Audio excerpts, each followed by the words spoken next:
કેમ છો મિત્રો? આપણે સીધો આપણો હતો આજે પહેલો બ્લોગ ને આપણે ચાલુ કરી દીધો છે મોબાઈલ લઈને. હો સીધું જાગતા વેઠ અહીંયા આંખ્યું નથી છોડે. મેં આને પાડા નહીં જગાડ્યો. હવે પાડા ઊભો થા. આ હજી ઊંઘમાં હતો, ઊભો નથી થતો.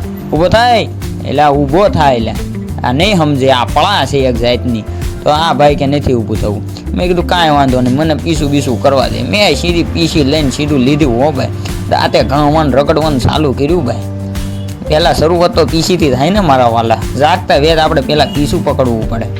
પીસું પકડીને આપણે સવારમાં થઈ ગયા ચાલુ. હો ભાઈ મસ્ત પીસી કરીને આપણે મસ્ત મોઢું બોઢું ધોઈને ફ્રેશ થઈ ગયા. હો હા મોઢું ધોઈને આમ તાજું માજું. આમ ઊંઘ હજી ઉડી નથી પણ તો થોડુંક મોઢું ધોયું એટલે ઊંઘ ઉડી જાય ને વ્યવસ્થિત. એ કામનો તો આપણે પાર નથી. પછી આપણે મમ્મીને હાથની ચા પીધી. હો ભાઈ ચા તો આપણે એક ઘૂંટડામાં સ્વાદ. હો હા દીની શરૂઆત ચાથી ન થાય તો ક્યાંથી થાય બાકી. ચા તો ચા છે યાર. ચા લવર પાછા કમેન્ટ મારી દેજો. પાછા આપણે સવારમાં જાગતા હોય બીજું કાંઈ ન હોય તો કાંઈ નહીં, પણ આપણે તો ચા જોઈએ ને જોઈએ. અને આ ચા પીને અમે નીકળી ગયા સીધા તબેલે દોવા. હો ભાઈ હવે ભેહું દોવાની છે. હજી તો અંધારું જ હતું, વહેલા 5 વાગ્યા હતા. આપણે નીકળી ગયા દોવા ભેહું, કેમ કે આપણે 50 ભેહું દોવાની છે. થોડુંક વધારે થઈ ગયું. પછી ઉબડ ખાબડ રસ્તો આવ્યો. મેં કીધું જોજે ભાઈ તું હેઠો ન નાખતો કે ઉબડ ખાબડ. પછી આપણે વાડે ઢોરની ધ્યાન કરી હતી. આંખું તો બકતી હતી ઢોરની તો, કેમ કે અંધારાનો પાર નહીં. પછી પહોંચી ગયા આપણા તબેલે. ભેહું બધી બેઠ્યું હતું. એ કે હમણાં અમારે દૂધ જ નથી દેવું. મેં કીધું ઉગ્યું તાવ સાંજ્યું મંજ્યું મોડું થઈ ગયું તમારે દાદુ. પછી કેન બેનના ઠબુડા મૂકીને આપણે હવે ચાલુ કરીએ કામકાજ. હો ધીમે ધીમે. તોય હજી મને ટાયર્ડ ઘૂટતી નથી. હો મૂંધરો બાંધ્યો લુંગીનો. હજી ટાયર્ડ બહુ છે ભાઈ. હવે તો આપણે કાંક પછી આ અમારું કાલે તો હજી નાનું જે બચ્ચું વિયાણું હતું ગાનું, એને થોડુંક વ્યવસ્થિત પહેલાં એની દેખભાળ કરવાની જાતા વ્યાજ. તો અમારો ભાઈ એને કોથળા ઓઢાડતો હતી કે ટાઈટ હોય છે. મેં કીધું ઓઢાડી હળી ગઈ ટાઈટની. એને કોઈ વ્યવસ્થિત કોથળો તા તો પાછી ભાગતી હતી. અને એમ થયું કે અમને ધાવવા છોડે છે. પછી દૂધ ધોઈને આપણે પગી ગયા પાછા ઘરે.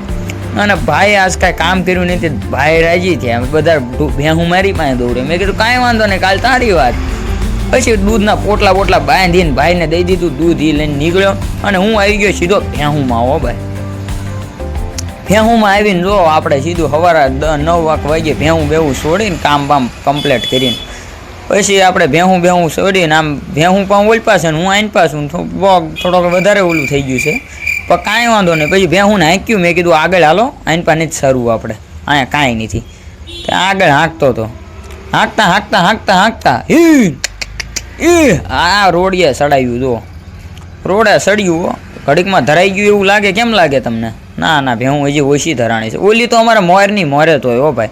અને પછી પાછો બાવળના સાંયે પાછો બે ગયો. ભેહુંને ઓલ પર મૂકીને પાછો બાવળના સાંયે બે ગયો. આ ઝાડવું કમેન્ટ કરો ભાઈ, કયું ઝાડવું છે? કોઈ ઓળખે છે? આ કાંટાવાળું ઝાડવું છે. સાંયો સારો મળે છે.